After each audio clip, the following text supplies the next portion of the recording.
Dua. Assalamualaikum warahmatullahi wabarakatuh.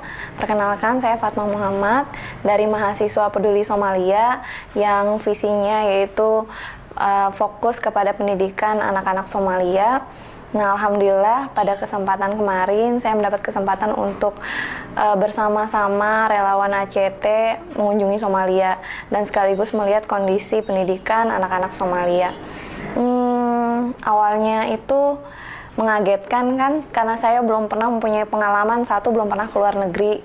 Kedua, belum pernah ke tempat yang kondisinya benar-benar seperti itu. Walaupun selama di Indonesia saya bersama tim-tim MPS selalu berdiskusi terkait kondisi Somalia, kemudian kondisi anak-anaknya seperti apa. Tapi nyatanya ketika saya benar-benar ada di sana itu tetap kaget, shock, dan kadang ada saatnya apa kami sebagai MPS bisa melakukan atau mengajar anak-anak Somalia. Awalnya seperti itu. Karena gini ya, secara psikologis, pertama ketika kita belum pernah mempunyai pengalaman yang luar biasa seperti itu, terus kita dihadapi dengan kondisi orang bawa senjata di mana-mana gitu kan. Terus kenapa sih kita harus dikawal sama pasukan-pasukan bersenjata? Awalnya itu. Kemudian kondisi-kondisi lainnya yang ada satu posisi di mana saya benar-benar kaget melihat kondisi anak-anak Somalia maupun kondisi pengungsi-pengungsi Somalia yang memang sebagian besar ada anak dan ibu-ibu. Itu saat itu saya nggak bisa ngapa-ngapain, ada saatnya seperti itu gitu. Namun kesana saya belajar mengenal keadaan, kondisinya. Ya, alhamdulillah walaupun sampai saat ini masih tidak terlupakan, tapi bisa berjalan baik. Nah, yang saya lakukan di sana itu adalah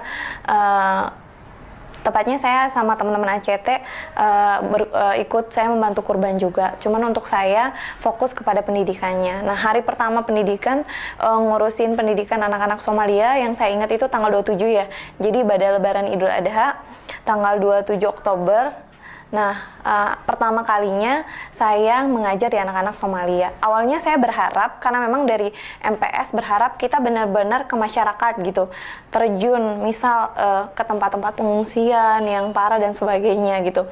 Awalnya mungkin sombong ya, berpikir oh yaudah kita pasti bisa mengatasi masalah itu gitu, ke camp-camp atau sebagainya. Namun memang dihadapkan dengan teman-teman di sana, teman-teman relawan di sana yang berpikir bahwa mereka kan mengamankan kita, mereka tahu kondisi di sana seperti apa, jadi mereka membawa saya tepatnya ke sekolah gitu. Mungkin karena lingkungannya lebih kondusif, mereka lebih bisa menjaga kita dengan baik seperti itu. Nah ya udah, karena kami juga belum tahu medan dengan baik, terutama saya ikuti saja bagaimana guide kita di sana dari Jam-Jam Foundation. Akhirnya kami ke sekolah. Wah, awalnya berat banget karena gini, satu masalah bahasa. Masalah bahasa itu, walaupun saya bahasa Inggris, kemudian gurunya menerjemahkan ke bahasa Arab atau Somali, itu berat. Karena misalkan saya bukan mengajar yang konvensional, alif, ba, atau misalnya 1, 2, 1, 2, 3, bukan yang kayak gitu, tapi memang visi kesana adalah mengajar tentang trauma healing, bagaimana membangun mimpi-mimpi anak-anak Somalia dan sebagainya. Jadi awalnya berat. Saya mau bikin games, nggak bisa TikTok. Kemudian kita bikin puzzle juga butuh waktu lama sekali. Belum lagi gurunya yang juga ikut antusias gitu kan, rame, ngikut semuanya. Terus saya minta bagaimana kalau saya yang arahkan mereka yang ke anak-anaknya, mereka juga nggak bisa seperti itu gitu kan. Nah awalnya berat, cuman coba dijalanin pelan-pelan, coba saya kerjasama dengan tim gurunya, tim dari Jam-Jam Foundation-nya gitu kan. Ya, saya coba bikin puzzle gitu awalnya, ayo bikin puzzle, dikumpulin. Lama-lama kayaknya mereka mulai kenal saya, mulai enak, walaupun hari pertama masih tetap canggung antara kita gitu kan. Ya coba saya bahasa tubuh aja, pegang tangan mereka gitu kan, ngelus kepala mereka seperti itu. Dan ternyata saya tahu bahwa itu yang mereka butuhkan gitu selama ini. sharing sama mereka itu yang mereka butuhkan, bukan pengajaran yang konvensional dan sebagainya. Hari itu berakhir dengan ya saya belajar, oh begini caranya mengajar di sana gitu. Oh begini mereka gitu kan, mereka tuh antusias sekali. Kalau yang satu ngomong itu terus yang ngomong, ada juga yang malu gitu kan. Seperti itu. Kemudian ketika itu saya juga langsung kan pembagian makanan setelah ngajar beberapa 2 jam kurang lebih, kemudian pembagian makanan saya coba sharing sama ibu-ibu yang ada di depan sekolah. Jadi di situ ada ibu-ibu mereka rupanya nunggu. Saya coba sharing, walaupun bahasanya nggak nyambung, cobalah kita salam, itu paling pasti yang mereka tahu. Kemudian kita coba ngobrol, mereka ternyata nunggu anak-anak mereka dan sebagainya. Oh saya tahu budayanya seperti ini, seperti itu. Intinya pertama tuh kendala bahasa. Akhirnya alhamdulillah dapat kesempatan lagi untuk ke tempat yang sama. Subhanallah gitu, yang pertama saya pikir ini adalah kendala bahasa. Ternyata setelah kita udah saling mengenal, begitu saya datang, aduh yang bikin saya terharu itu anak-anak Ustazah Fatma, walaupun nyebutin nama saya tidak seperti biasa gitu ya, asing di telinga saya, tapi saya juga kangen sama mereka, bahagia gitu. Bahagia ketemu mereka lagi. Akhirnya mereka udah kenal saya lebih jauh, saya udah tahu bagaimana cara selaknya untuk ngobrol sama mereka. Ternyata bukan kendala bahasa, yang penting kalau hati saya mereka sudah terpaut jadi enak gitu. Akhirnya saya panggil mereka keluar, ini saatnya saya kreasi. Saya panggil mereka keluar, saya bagi-bagiin origami, ayo kita bikin kapal sama-sama, langsung ngerubungin gitu kan. Bahagia banget saat itu, semuanya ngerubungin, yang cewek, yang cowok gitu kan. Langsung, ayo kita bikin kapal, saya ajarkan origami begini, semua nunjukin, Ustazah gimana maunya, semua dibuatin sama saya.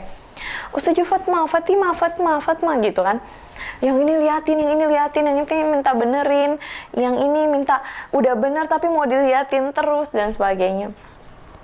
Ternyata kita udah kayak dia ngomong bahasa Somali, saya ngomong bahasa Inggris, nggak nyambung sebenarnya, tapi kayaknya antara hati kita udah nyambung gitu kan, jadi kita mengerti satu sama lain. Itulah menurut saya ketika kita semakin jauh lebih kenal, lebih enak gitu.